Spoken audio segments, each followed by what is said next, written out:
My cheating wife caught red-handed. At a corporate party, she snuck away with her lover, only to return and find a mysterious gift box waiting on the table. Smirking, she called me a naive fool, not realizing that box held the key to exposing her betrayal and dismantling her lies. This is the story of how one gift changed everything. Stay tuned.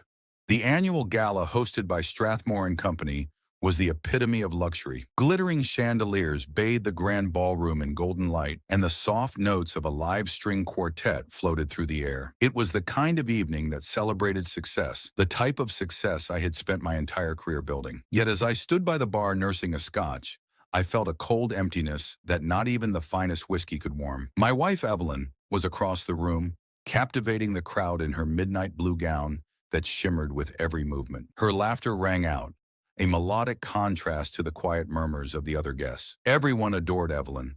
Her charm was magnetic. But for me, that magnetism had dulled, tainted by months of suspicion and deceit. I watched as she leaned in close to Andrew Morgan, a new face at the firm, his youthful arrogance evident in every gesture. Evelyn's hand brushed his arm, her touch lingering a second too long. My jaw tightened. "Ethan, aren't you going to join us?" My colleague Mark clapped me on the back, breaking my trance. "In a bit," I replied, forcing a smile. My eyes never left Evelyn as she whispered something to Andrew. Moments later, the two slipped out of the ballroom, their absence as loud as a gunshot to me. I'd had my suspicions for months. The late-night yoga classes that ended hours after the studio closed. Unexplained charges on our joint credit card. The way she suddenly guarded her phone like it held state secrets. It all culminated 2 weeks ago, when I discovered a burner phone hidden in her gym bag. The messages I found were explicit, shameless, and damning, confirming my worst fears. Evelyn and Andrew weren't just having an affair. They were plotting to drain our finances and start a new life together. That night, I made a decision. If Evelyn wanted to play games, I'd show her I was the master. Every move had to be calculated. I wouldn't just expose their betrayal, I'd dismantle their entire plan. Evelyn returned to the gala about 20 minutes later, her cheeks flushed and her lipstick faintly smudged. She sauntered over to our table, her eyes immediately catching on a small, intricately wrapped box I'd left there. "For me?" she asked, her tone dripping with faux sweetness. "Of course," I replied evenly, a little surprised. She picked up the box, a sly smile playing on her lips. "You always know how to spoil me," she said, glancing over at Andrew, who had re-entered the room with an air of studied casualness. Evelyn's eyes sparkled as she opened the box to reveal a single key resting on a velvet cushion. "What's this for?" she asked, her confusion evident. "Something special," I said, raising my glass. "You'll find out soon enough." Her laughter was nervous, the flicker of unease on her face betraying her. That was the moment I knew I had her attention. The weeks leading up to the gala had been a whirlwind of preparation. I'd hired a private investigator named Victor, a retired detective with decades of experience and an unshakable reputation for uncovering the truth. Victor approached the case with the precision of a chess master, each move deliberate and calculated. He began by shadowing Evelyn's every step, blending into the background with ease, while meticulously documenting her routines and interactions. It wasn't long before he unearthed damning evidence. A hidden apartment she and Andrew had purchased on the outskirts of the city. The financial trail was bold, almost audacious. Using records Victor retrieved, I discovered that Evelyn had been systematically siphoning money from our joint accounts to fund the apartment and other lavish expenses. Detailed bank statements revealed payments for designer furnishings, expensive meals, and private getaways, all of it concealed under fabricated expenses. With Victor's help, I discreetly transferred the majority of our shared funds into accounts she couldn't access, leaving just enough for her to believe she was still in control. Victor didn't stop there. He managed to infiltrate the apartment, posing as a maintenance worker, and installed hidden cameras in strategic locations. The footage he collected was irrefutable. Evelyn and Andrew's secret rendezvous were recorded in vivid detail. Their whispered plans to elope and start a new life together were no longer speculative. They were a matter of record. Victor's updates came daily, each new piece of evidence adding to the mountain of proof against Evelyn. From time-stamped photos of their secret meetings at secluded cafes to receipts that contradicted her alibis, every detail painted a picture of betrayal and greed. He even captured images of Andrew purchasing items with the same credit card Evelyn used for her supposed charitable donations. The key in the gift box was the linchpin of my plan. It wasn't just a prop, it was bait.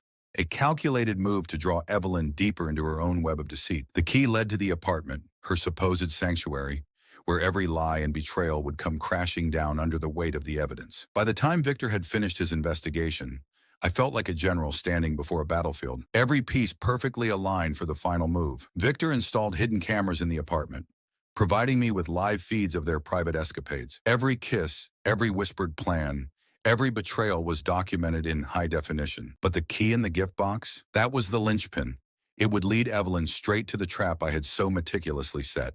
Friday arrived, crisp and clear. I told Evelyn I'd be working late.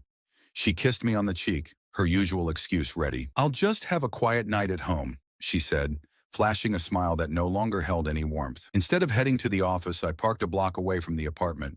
The street was quiet, illuminated by the faint glow of streetlights and the occasional hum of passing cars. At precisely 8:15 p.m., Evelyn and Andrew arrived, their laughter echoing faintly in the night air.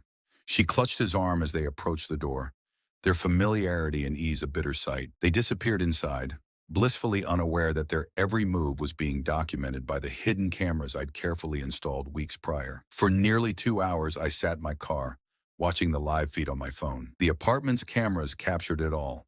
Their shared dinner over a candlelit table, the way Evelyn leaned in to whisper in Andrew's ear, her hand trailing along his arm. My stomach churned with a mix of anger and determination. The evidence wasn't just for me anymore. It was the cornerstone of their undoing. At 10 p.m., I stepped out of my car.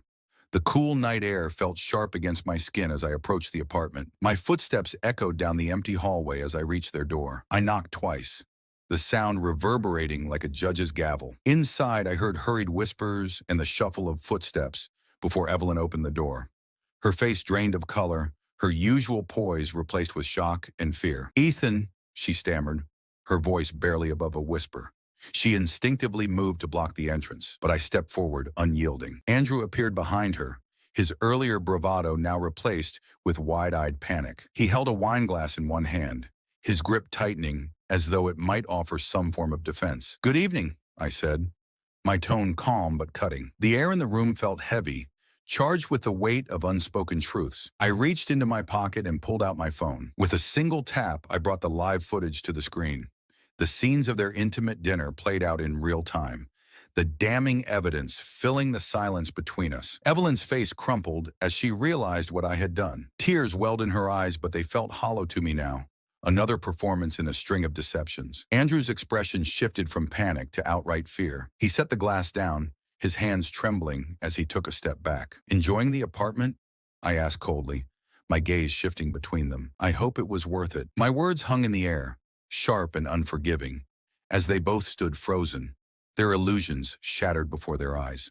The fallout was swift and ruthless. On Monday morning, I walked into the boardroom, the atmosphere buzzing with the usual anticipation of a weekly meeting. Andrew sat near the head of the table, his arrogance radiating as he chuckled with a colleague, completely unaware of the storm about to descend upon him. When the meeting commenced, I rose from my seat, folder in hand. "Effective immediately, Andrew Morgan is terminated," I declared, my voice cutting through the chatter like a blade. Gasps and murmurs rippled across the room as I slid the folder down the polished table toward him. "Misuse of company funds and gross misconduct," I continued, my tone leaving no room for doubt. Inside the folder was an airtight compilation of evidence, detailed financial records, receipts, and images documenting Andrew's indiscretions. Andrew's confident smirk faded as he flipped through the documents. His face grew pale, his hands trembling as he tried to stammer a defense. "This is a mistake," he croaked, but the evidence spoke louder than any excuse he could muster. Security appeared within moments,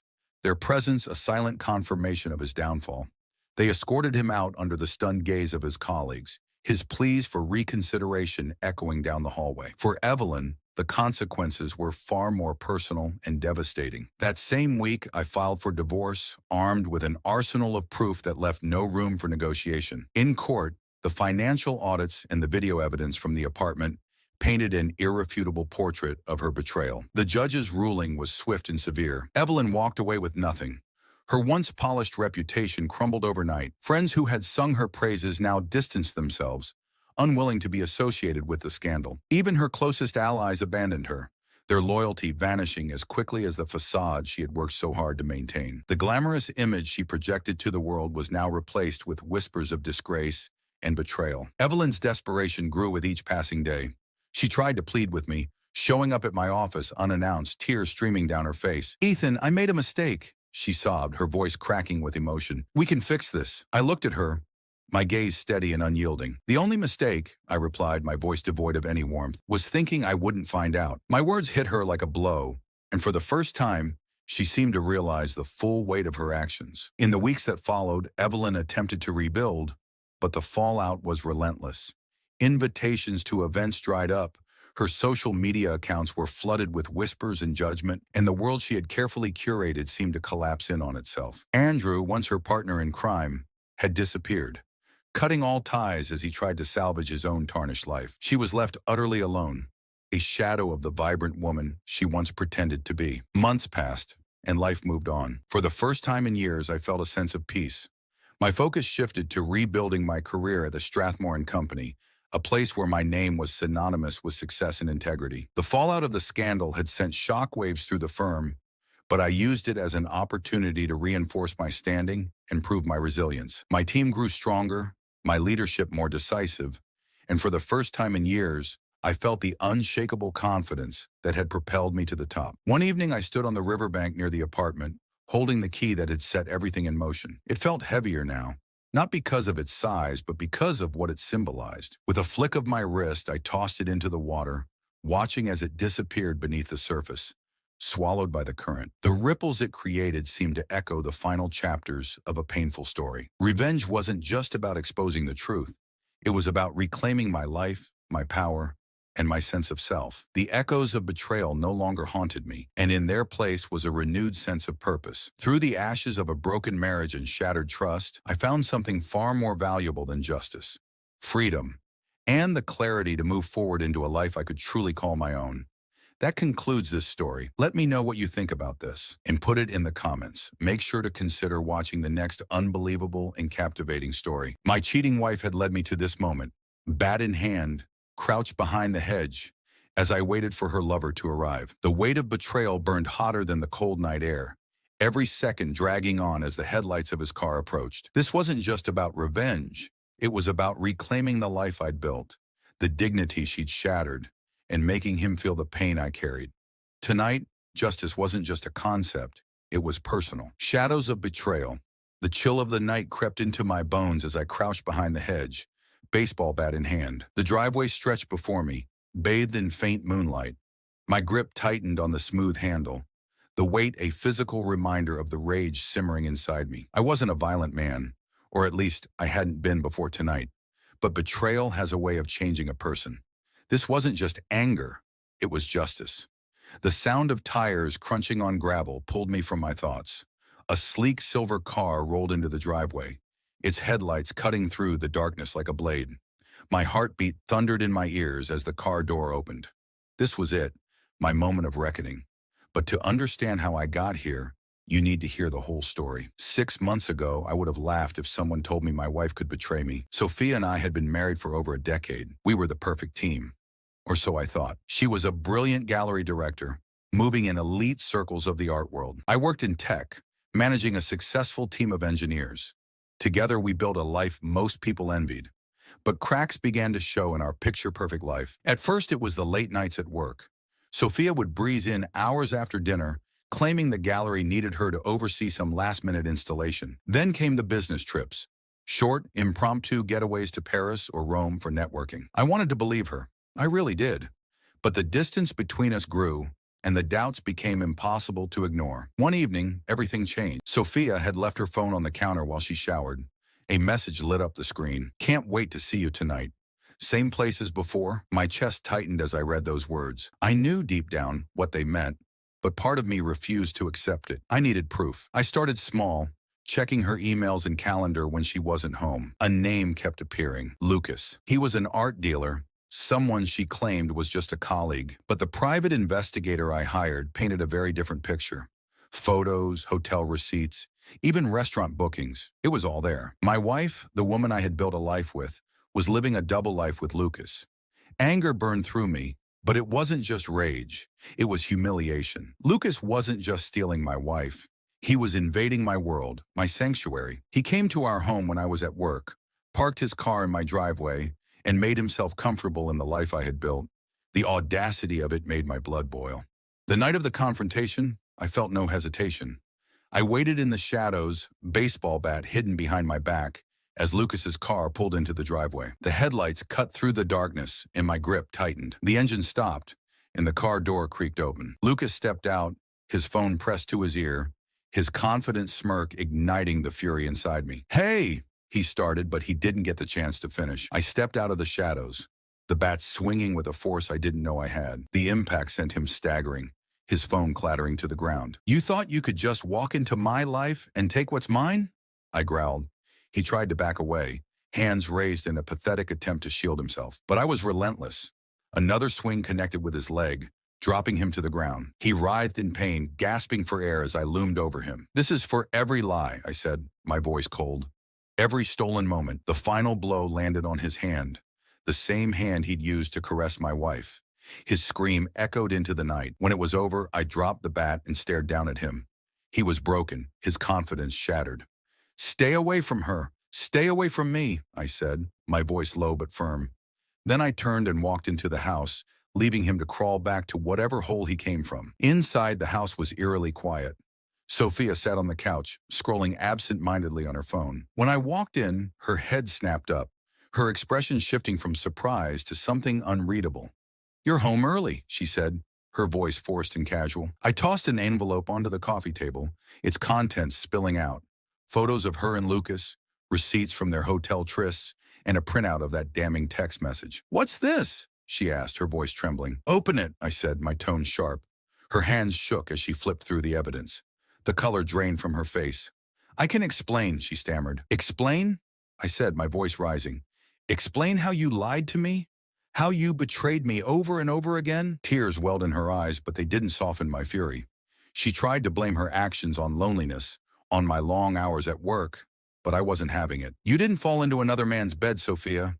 You made a choice, over and over again." She sobbed, begging me to give her another chance, to try counseling, to fix what was broken. But I couldn't. "You killed us the moment you chose him," I said, turning away. The days that followed were an exhausting blur of legal proceedings and emotional upheaval. Every action felt like tearing away another piece of a life I had meticulously built. The first step was filing for divorce. The process was as cold and unfeeling as the betrayal that had led to it. Standing in the courthouse with the paperwork in hand, I felt a strange combination of dread and liberation. This was the end of the life I had known, a life I had invested over a decade into, but it was also the beginning of something new, even if that newness felt like a gaping void at the time. Sophia's reaction to the divorce filing was predictably dramatic. She called me incessantly, leaving voicemails that swung wildly between tearful apologies and angry outbursts. At first I listened to them, each word chipping away at my resolve. But as the days passed, I realized her pleas weren't about saving our relationship. They were about her losing control. Sophia had always been the type to command attention and bend situations to her will. The fact that I was walking away, refusing to play the role she had assigned me, was something she couldn't stomach. The legal battle that ensued was messy. Sophia, despite her apologies, fought tooth and nail for every scrap she could claim. The house, our shared assets, even the car, everything became a battleground. At first, her tactics stung, reopening wounds I had barely begun to close. But as the weeks dragged on, I realized that her desperation wasn't a reflection of love or remorse. It was a reflection of her own unraveling. She was clinging to the remnants of a life she had destroyed, trying to salvage her image and her sense of control. Selling the house was one of the hardest parts. That home had been more than just a building. It had been a testament to our shared dreams and successes. Every room held memories, some good, some now tainted. Packing up my belongings was like reliving the past in painful flashes. The laughter that once filled the living room, the quiet mornings we spent sipping coffee in the kitchen, the arguments that had foreshadowed the eventual collapse. When I handed over the keys to the new owners, it felt like closing the door on an entire chapter of my life. I moved into a small apartment on the other side of the city, far from the memories and the ghost of a life I no longer wanted to inhabit. Meanwhile, Lucas's world was falling apart as well. Whispers of his affair with Sophia spread quickly through the art community. The scandal was like wildfire, consuming his once polished reputation. Clients began to distance themselves, unwilling to associate with someone whose name had become synonymous with betrayal. The art world, as glamorous as it seems, is a tightly knit network where reputation is everything. Lucas's charm and connections had once been his greatest assets, but now they were liabilities. Invitations to events dried up, deals fell through, and his name became a cautionary tale whispered in galleries and auction houses. Sophia didn't fare much better. Her position as a gallery director had been her pride and joy, a role she had worked tirelessly to attain. But in a world where personal and professional lives often overlap, the scandal proved too much to ignore. Her colleagues, once her allies, began to distance themselves. The board of the gallery, faced with mounting pressure from patrons and donors, quietly suggested that she step down. The resignation was framed as personal reasons, but everyone knew the truth. Sophia went from being a respected figure in the art world to a pariah almost overnight. Despite everything, I didn't feel joy in their downfall. Watching their lives crumble brought no real satisfaction, only a muted sense of justice. They had made their choices and now they were living with the consequences. But their pain didn't erase mine. The betrayal had left a scar, one that wouldn't heal quickly. Rebuilding my life was a slow, often painful process. The first few weeks in my new apartment were suffocating. The walls felt too close, the silence too loud. I threw myself into work, taking on extra projects and staying late at the office to avoid going home to the emptiness. Friends reached out, offering support and invitations to dinners or outings, but I found it hard to accept. It wasn't that I didn't appreciate their kindness. I just didn't know how to explain the storm inside me. Therapy became a lifeline. Sitting across from a stranger and laying bare my pain felt awkward at first, but over time, it became a space where I could untangle the mess in my head. My therapist helped me see that the betrayal wasn't a reflection of my worth, but a reflection of Sophia's choices. That realization was both freeing and infuriating. I had spent so much time blaming myself, wondering what I had done wrong, what I could have done differently. But the truth was, the fault lay with her. Slowly, I began to reclaim pieces of myself. I picked up photography, a hobby I had long abandoned in the hustle of life. Capturing the world through a lens became a way to see beauty again, even in the smallest things. I started volunteering at a local community center, helping with after-school programs for kids. Their energy and innocence were a stark contrast to the cynicism I'd been drowning in, and their laughter reminded me that not all joy was fleeting. One day, while sorting through old photos, I stumbled across an album from a trip Sophia and I had taken to Santorini years ago. The images felt like relics from another lifetime. As I flipped through them, I didn't feel the sharp pang of loss I had expected. Instead, there was a quiet acceptance. That chapter of my life was over. But it had shaped me into who I was now. And who I was now was stronger, wiser, and more resilient. Lucas's downfall was swift and brutal. Unable to secure new clients, he was forced to sell his gallery and retreat from the art scene altogether. The man who had once been so confident and untouchable was now a shadow of himself. I heard through mutual acquaintances that he had moved abroad, hoping to start over where his name wasn't tarnished. I didn't wish him ill, but I couldn't muster sympathy either. He had played a role in destroying my life, and now he was reaping what he had sown. Sophia's attempts to reach out to me continued for months. She sent long, apologetic emails, left tearful voicemails, and even showed up at my office once. Each time I ignored her. Responding would have only reopened wounds that were finally starting to close. Her words, no matter how sincere they sounded, couldn't undo the damage she had done. Forgiveness, if it ever came, would be for my own peace, not for her absolution. As time passed, the anger and bitterness began to fade, replaced by something softer. Hope. I found joy in small things. A sunrise over the ocean, the smell of fresh coffee in the morning, the laughter of new friends I'd made along the way. Moving to the coastal town had been the right decision. The tranquility of the sea, the slower pace of life, and the distance from the chaos of the city gave me the space I needed to heal. One evening, as I stood on the shore watching the sun dip below the horizon, I felt a sense of peace I hadn't known in years. Betrayal had broken me, yes, but it had also forced me to rebuild. And in that rebuilding, I had found strength I didn't know I possessed. The scars remained, but they were a testament to my survival, not a mark of defeat. For the first time in a long time, I felt like the author of my own story again. And this time, I was determined to write a happier ending. That concludes this story. Let me know what you think about this and put it in the comments.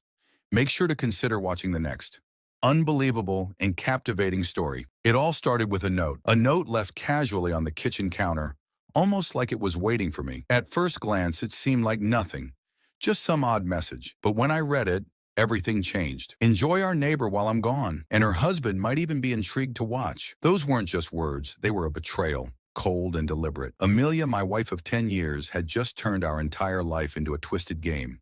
I had to know why. It all started with a note.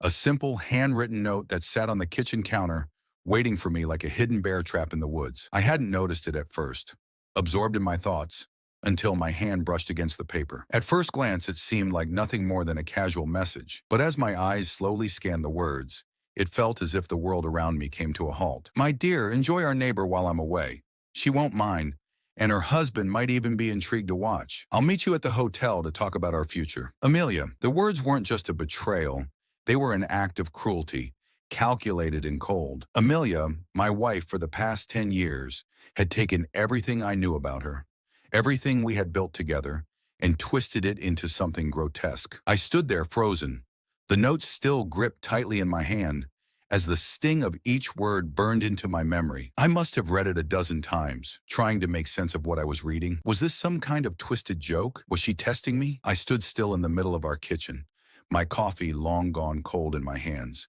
trying to comprehend what had just shattered my world. Amelia had always had a sharp sense of humor, a biting, sarcastic wit that sometimes got under my skin, but never cruel. Not like this. The casual disregard in her note, the way she spoke of our neighbor Clara and her husband Lucas, as if they were mere pawns in some game, made my blood run cold. I couldn't focus. My mind raced through memories, piecing together the small, seemingly insignificant moments that I had ignored over the years. The late nights she came home smelling of a perfume that wasn't hers. The sudden business trips that always seemed to line up with gallery events in other cities. I had made excuses for her, told myself that she was just busy, successful, dedicated to her career. But now with the note in front of me, everything felt like a lie. I walked through the house in a daze, my footsteps echoing in the silence. Our wedding photos were on the mantel, each one a reminder of a past that felt like a dream. Amelia's smile in those photos seemed to mock me now. How had I been so blind? The cracks had been there all along, hadn't they? I had just refused to see them. I started to replay every moment, every argument, every discussion we'd ever had. I had always prided myself on being the supportive husband, always standing by her side through her late nights and difficult projects. But somewhere along the way, I had stopped seeing her for who she truly was. The woman in the photos was no longer the woman I had married. I knew now that I wasn't just angry, I was humiliated, betrayed in the deepest possible way. And as the rage simmered beneath my skin, I knew one thing for certain. Amelia had made a grave mistake. She thought she could control everything. She thought she could manipulate me, turn the world around me into her own twisted game. But she had underestimated me. If she wanted to play games, then I would show her that I was far better at them. The more I thought about the note, the more I realized how layered it was. The mention of Clara, the neighbor who I had always thought of as just a friendly face next door. Why had Amelia included her in the note? And why mention Lucas, her husband, implying that he might even be watching? The phrasing wasn't random. It was deliberate, taunting. It was designed to make me question everyone and everything in my life, to make me doubt my closest friends and neighbors, to make me feel like a fool. I couldn't let this go. I would follow the trail she had left behind. I would uncover everything. But first, I needed to understand why. The first place I decided to look was the journal Amelia kept. I knew she had a habit of writing things down, ideas for her art, her thoughts on exhibitions, sketches for future galleries. Amelia's career as a successful art curator had been a large part of our marriage. I had always supported her, pushed her to follow her passions. But now I wasn't sure where the line between her work and her secret life had been drawn. Her journal was in the drawer of her desk, tucked between papers and gallery catalogs. As I opened it, I saw her usual abstract sketches and notes about upcoming projects. But then one page caught my eye, a simple phrase, "The Monocle, 5 p.m." The Monocle. I knew the place. It was a quiet, discreet wine bar downtown, tucked away in an alley, far from the bustle of city life. It wasn't a place you went for casual drinks. It was a place where deals were made, where people whispered secrets. And then below that, Amelia had written the name Eric Weber. He was a name that had come up in conversation before. Amelia had mentioned him as a gallery owner she respected, but I had never thought much of him. He was just a name, a distant acquaintance in her art world. Now with the note in my hand, and Eric's name written in her journal, My stomach churned. Was he her lover? And why had she left such an obvious clue for me to find? I decided to confront Clara. I invited her over under the guise of needing advice on a renovation project I was considering. She arrived with her usual energy, her hair tied back in a ponytail, her bright smile in place. She was the type of person you could always count on for a laugh, a shoulder to lean on. But when I mentioned the note, her smile faltered. "Amelia mentioned you in the note," I said casually, watching her closely. "She said I should enjoy your company while she's gone." Clara's laughter was quick but nervous. "She has a twisted sense of humor," she said, brushing it off with a wave of her hand. "You know how she is?" I kept my tone light. "Sure, but don't you think it's strange? Mentioning you and Lucas, almost like she knows something I don't?" Clara's cheeks flushed, and she quickly took a sip of her wine, clearly uncomfortable. "I don't know what she's thinking," she muttered. "Maybe she's just trying to get a reaction out of you." I leaned back in my chair, letting the silence stretch out between us. It was becoming clearer. Clara knew something, but she wasn't willing to admit it. She was hiding something from me, and I had to make her crack. When Clara left, I noticed her checking her phone, her fingers nervously tapping out a message. The unease in her movements told me that I was getting closer to the truth. The game was beginning, and Clara was already showing her hand. So I decided to quickly hire a private investigator, and I didn't wait long for confirmation. The private investigator delivered a folder of evidence that left no room for doubt. Amelia was having an affair with Eric Weber. The photos were evident. Amelia and Eric close together at the monocle, their body language intimate. There were hotel receipts from Venice, where they had spent a weekend together under false names. But it wasn't just the affair that hurt. It was the connections that were revealed. Eric wasn't just a gallery owner. He was a competitor, someone who had been circling Amelia's business for years. I remembered meeting him at a dinner party, his smooth charm and disarming smile. He had complimented Amelia, calling her an inspiration while shaking my hand with false sincerity. All the while, he had been plotting behind my back. But the betrayal didn't stop there. The investigator uncovered financial transactions linking Amelia to Eric's business. Transfers from her personal account to his business account, disguised as art consultation fees. It wasn't just a personal betrayal.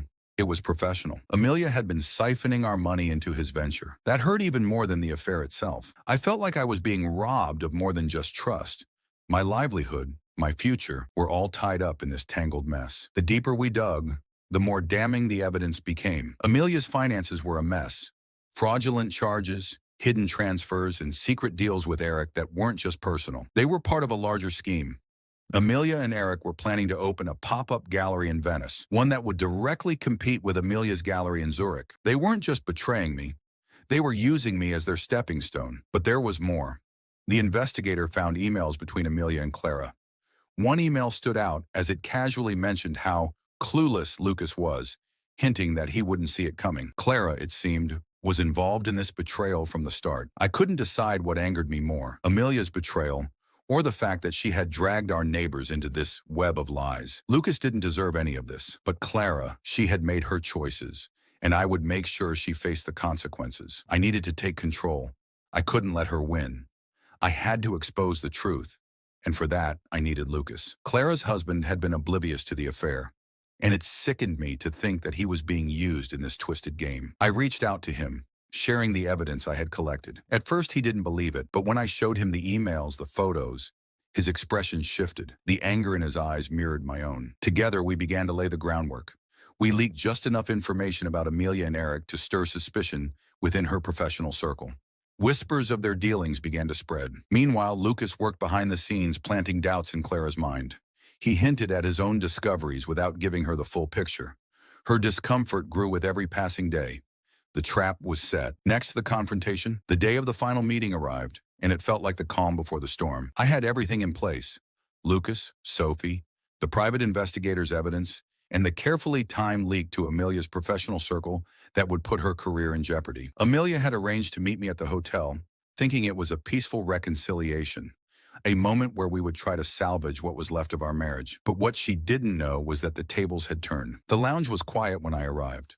The low hum of conversation filled the air, and I took a seat in a secluded corner booth, my eyes scanning the room, looking for any sign of her. I didn't have to wait long.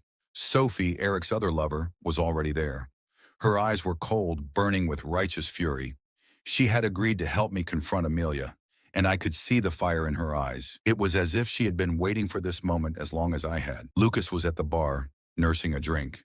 His face was unreadable, but I could feel the weight of the moment pressing down on him too. His entire world had been turned upside down by Clara's involvement, and he was ready for this confrontation. He caught my eye, offering a brief nod of acknowledgement. It was all coming together. When Amelia finally walked in, she was as poised and confident as ever. She wore a tailored dress, her stride full of the grace and charm she had always exuded. But there was something in her eyes now, something I hadn't seen before. Was it guilt or was it arrogance? The belief that she could still control the situation. Either way, it didn't matter. This was the moment I'd been waiting for. Her eyes scanned the room, and when they landed on me, a smile crept onto her face.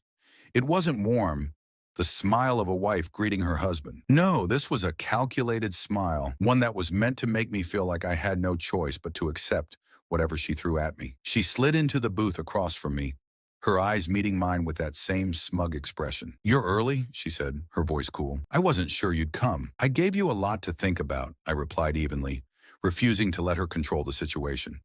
"But I think it's only fair that I return the favor." Before she could respond, Lucas approached the table, his expression unreadable. Amelia stiffened immediately, her eyes flicking nervously between us. "Lucas, what are you doing here?" "I could ask you the same thing," Lucas said, his voice calm but laced with steel. "But I think we both know the tension in the air was so thick it could have been cut with a knife." Amelia's eyes darted between Lucas and me, realizing too late that she had walked into a trap of her own making. Then Sophie joined us, walking up to the table with a folder in her hand. She dropped it onto the table with a loud thud, and for the first time, I saw Amelia's facade falter. Her eyes widened as she glanced at the folder and then back at Sophie. Recognition dawned. "What is this?" Amelia asked, her voice trembling for the first time since I'd known her. There was a crack in her confidence. "This," Sophie said, her voice cold as ice, "is the end of your little game." I leaned forward, my gaze locking with Amelia's. "You thought you could hide behind lies and manipulate everyone around you, but the truth has a way of catching up with people like you." Amelia's hands shook as she flipped through the contents of the folder. Photos of her and Eric, their intimate moments at the Monocle, the hotel receipts from Venice, the financial transactions linking her to Eric's business. Everything was laid bare. Amelia's polished, curated world was falling apart in front of her eyes. The last shred of her facade crumbled as she looked at us, the realization hitting her that the game was over. You don't understand," she stammered. "I can explain. I was going to leave you. It wasn't like that." I shook my head. "It's too late for excuses, Amelia. Now here's the fallout." Amelia's reaction was everything I had hoped for, but it wasn't about getting revenge. It was about reclaiming control, exposing the truth, and ensuring that there would be consequences for her actions. I wasn't going to let her walk away unscathed. I made sure the financial discrepancies tied to her gallery venture in Venice were sent to the right authorities. The fraud investigation that followed left her accounts frozen and her reputation in tatters. The whispers of her dealings with Eric spread quickly through the art world, and her gallery suffered the same fate. Clients pulled their support, and competitors quickly distanced themselves from her. Eric, too, couldn't escape the fallout. As soon as his involvement became public, his clients withdrew, unwilling to be associated with someone so publicly exposed. The art world, which had once embraced him, now turned its back. But the true fallout wasn't just about their professional ruin. It was personal. Clara was the first to feel the effects. Lucas filed for divorce almost immediately. The truth of her betrayal came crashing down on her, and her social circle evaporated. She was forced to move back in with her parents, and the life she had carefully built crumbled away. As for Amelia, she tried to reach out to me, first with anger, then desperation. She left voicemails, sending messages, begging for a meeting. She claimed she had explanations, excuses, reasons, but I didn't respond. Her power over me was gone, and she knew it. For the first time in months, I felt a strange peace, a sense of control that had been lost for so long. Finally moving on. In the aftermath, I felt a strange mix of emotions. Relief, yes, but also sadness. I had loved Amelia once, and even though the betrayal had broken me, I couldn't completely erase the years we had spent together. The scars were deep, but they no longer controlled me. I sold the house we had shared. It was no longer a place of warmth and memories. It was a symbol of everything I had lost. The proceeds from the sale allowed me to start fresh in a new city, a new life. I opened a consultancy firm, pouring all my energy into something that was mine, something I had built from the ground up. Along the way, I met new people, people who reminded me that trust could be rebuilt, that love could be found again. I learned that sometimes the most painful endings were the ones that paved the way for the beginnings we didn't know we needed. As I walked along the cobblestone streets of my new neighborhood one evening, I reflected on everything that had led me here. The betrayal had been a fire that burned away the falsehoods in my life, leaving room for something real to grow. The past was behind me. The future was mine to shape. Let me know what you think about this wife cheating story and put it in the comments. Please consider watching the next unbelievable story. This is going to be a long read, but this entire situation has been agonizingly traumatic. If even just one person reads my story, I'd greatly appreciate it. My wife Jessica and my name is Josh. We started dating in July 2016 after knowing each other for about a month. When I met Jessica, she didn't dress femininely or show any interest in getting her nails or hair done. She grew up with parents who were more focused on raising her brothers and essentially treated her like another son, neglecting her needs as a woman. She had to learn most things on her own, like how to deal with her period and set boundaries with boys. When I met her, I could tell she had no idea how beautiful she was, inside and out. The way she communicated spoke to my heart, and I fell for her pretty hard. I helped build her confidence from nothing, bought her feminine clothes, flowers, and jewelry, and showed her how a man should treat his woman. Over 8 years, we had many ups and downs, but we always rebounded and developed healthy ways to resolve conflicts. In 2020, I proposed, and in 2022, we had a beautiful wedding with our closest friends and family. After we got married, our relationship grew even stronger. I continued to show her, through gifts, acts of service, and effort, that she was the only person I wanted or loved. However, Jessica began to have issues with closeness and intimacy. Something inside her felt awkward or strange when she touched me, and she started to pull away. We went to couples counseling in 2023 to try and work on it, but unfortunately, it didn't help much. However, we eventually worked through the issue on our own and had the best relationship from 2023 until July 2024. In 2024, a six-figure job opportunity opened up at her work, and I encouraged Jessica to pursue it, even though she didn't feel qualified. She doubted herself, but I believed in her. She interviewed and got the job, but it required her to go to Colorado for a month of training. I wasn't worried. Our relationship was stronger than ever, and I was excited for her. She returned home in August 2024, but mentally, she wasn't the same. She became distant, dismissive of my efforts and feelings, and started messaging her boss every night for hours while drinking. I told her it made me uncomfortable, but she continued. Eventually, things escalated. At a BBQ, Jessica and her boss got extremely drunk and made out. He put his hands in her pants while no one was around. Later that night, she tried putting her hands in his pants under some blankets. When I found out, I was furious and demanded answers. Both of them had been drinking, but that wasn't an excuse. I was told they wouldn't talk anymore, and I threatened to confront the guy. But they kept talking, and I found traces of messages and open doors to each other's social media accounts. The fighting caused so much tension that I left our state to give her the space she said she needed. After a week, Jessica told me she wanted me to come home and try to work things out. When I returned, I brought roses, champagne, candles, and cleaned the entire house. She came home to all that effort and love. We had relations, talked, and things seemed fine. A few days later, I noticed how much she was talking to a female coworker, and I started asking questions. It turned out the guy had created a fake Snapchat account, and they were using it to continue talking. We discussed divorce many times, but we never took that step. We started couples counseling to try and heal.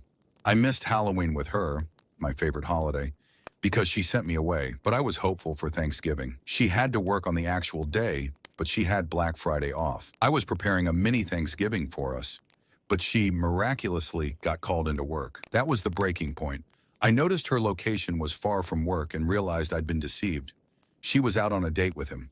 I got in my car and tried to follow, but her location kept pinging from different areas. I finally tracked them down to a huge Christmas festival with lights, music, and food. I was horrified. It should have been me there with her, not some guy she'd met a few months ago. I looked for them, but couldn't find them.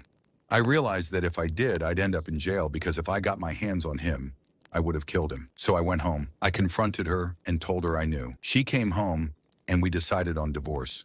She told me some story about how her coworkers saw her at a gas station and invited her to the festival, and that a bunch of people were there. I believed her because I wanted it to be true. The following week, we went to Hawaii because we had tickets we had purchased earlier in the year. We thought some distance might help. On the first night, she got angry at me because another woman flirted with me. For the first time in our relationship, she got physical. She punched me in the eye, jaw, and chest about 6 times before I had to push her back. When I did, she accused me of hitting her. The second night, we got into another fight because the same woman happened to be at the same bar as us, and she wanted to leave to avoid a confrontation. I agreed, but when we got home, I still got blamed for her anger. I pointed out the irony of the situation, me respecting her boundaries while she crossed mine, but she didn't want to hear it. We managed to salvage the rest of the vacation and even had a good time. When we got back, we continued couples counseling. Things were okay, but I felt like the full truth hadn't come out. Last Friday, it finally did. She confessed that she had relations with him when I left to give her space, and that she was in love with him. The whole post-Thanksgiving co-worker date was a lie. It had just been the two of them, doing couple things. Now somehow she says she wants only me. I'm so hurt, confused, and overwhelmed. I wish I could escape my mind and reality. She was my girl, the love of my life. Now when she touches or kisses me, it all feels false and wrong. Let's hear what some of the comments have to say. Here's the first one. You are like myself, always hopeful for days gone by. I lasted 17 years like a dumb A. She has a good job, so let her go, man. She keeps coming back when he won't commit, but probably because he is married. You sound like a good man, dude. Find an appreciative woman to shower with love. She will change for about 2 weeks at most, just like cheating men do. Good luck, sir. The next comment says, since she knows she'll get away with it, she will continue to cheat. You love her and value the relationship, but clearly she has shown over and over again that she could care less about you or the relationship. She loves the security, not you. The next comment is more direct. Get a good divorce attorney and seek therapy for yourself. Once she's served divorce papers, keep track of everything she sends you through text or social media. And if she assaults you again, take pictures too. She's going to paint you as abusive and evil in every way she can. You need to take extra steps to make sure she can't get away with her lies if it gets down to a legal point. Here's another commenter's bold perspective. First, I will determine if he is married and directly inform his wife. Then, I will review their HR policies concerning the moral clause. I will engage a top-notch attorney to implement a scorched earth strategy. I will file for adultery in the divorce, pursue a lawsuit for alienation of affection, and take legal action against their company. They will opt for a settlement out of court, especially since it is a publicly traded company. The last comment says, like all commentators, it's shouting out loud, divorce! Sorry, OP, but there is no discussion about it. She disrespected you in the worst possible way. Not only the cheating, but also literally the physical abusing. That's a big no-go. That behavior was just a reflection of her inner self. For your own peace of mind and for your own dignity, get a lawyer, take enough evidence of her infidelity, serve her with divorce papers, report the affair partner to HR, and sue him for alienation of affection if it's possible. Go hard on AP and on your wife. She has to taste her own medicine. OP, here's what I think. Given everything you've been through, it's clear that trust has been deeply damaged, and rebuilding it would be incredibly difficult, if not impossible. It may be best to prioritize your own mental health and well-being by stepping away from this toxic relationship, as continuing to stay could cause more emotional harm. Seeking individual therapy might help you process the trauma and gain clarity on your next steps. Surround yourself with supportive friends and family, and remember that healing is possible, even after such a painful betrayal. Therefore, Jessica, your wife, gets the boot, OP. Right, Kitty? Let me know what you think about this and put it in the comments. Make sure to watch the next unbelievable real-life story.